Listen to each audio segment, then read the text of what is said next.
We have a problem in this county. We have a problem of lack of focus. We, on the wing of UDA, have been going around talking to our people, pleading with them, cajoling them so that they may be able to join the party. We are not forcing anyone. We are just begging them because this, for us, is a party with a vision. The problem that we have is the other side. The other side feels threatened, they threaten, they molest, they intimidate, which is not right. I think we have to speak the truth. If I plan for a meeting for my party, you are on the other side, plan another meeting for your own party. Let it be a competition of minds. No intimidation at all.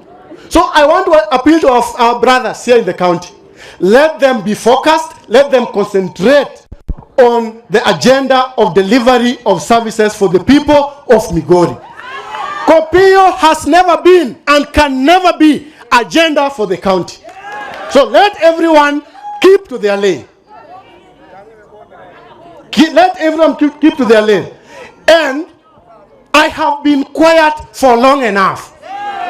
I was hounded out of office from Migori County. They cannot follow me to Sony again to hound me out. I will fight them.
Nitaita mbunge wetu wa Owalo, Honorable Owalo.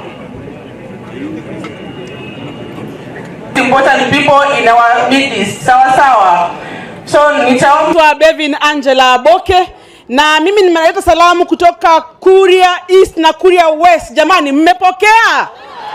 Mmepokea salamu za Kuria East na Kuria West?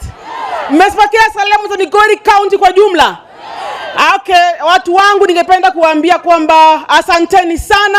Mimi ndio Bevin Boke, your women rep wa Migori County 2027. Now I'm here to tell you kwamba I'm very confident with what Waziri Owalo is doing. Waziri Owalo alituambia kwamba hapa kazi ni kazi. Alituambia kwamba tufanye kazi na serikali ya Kenya kwanza. Sisi watu wa UDA tulianza zamani sana. Kwa hivyo ikafikia wakati kwamba watu wa UDA wapate at least somewhere. And I really thank Mheshimiwa Owalo. Kwa vile aliangalia UDA, watu wa UDA, ametupa kazi. Kwa hivyo mimi kama Bevin, I'm a living testimony kwamba Mheshimiwa Owalo is working for us in Migori County. I'm a living testimony that President William Ruto is working for Migori County.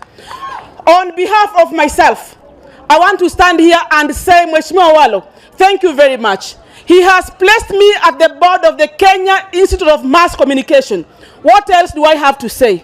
I can only say thank you, and we are here to work for the people of Migori, and we are here to work for the President of the Republic of Kenya. On behalf of other board of directors ambao ni wenzangu, we will work with you Mheshimiwa Owalo, we will work with the President Ruto in Migori County, and we will ensure kwamba everything goes on well. Asanteni sana na Mungu awabariki.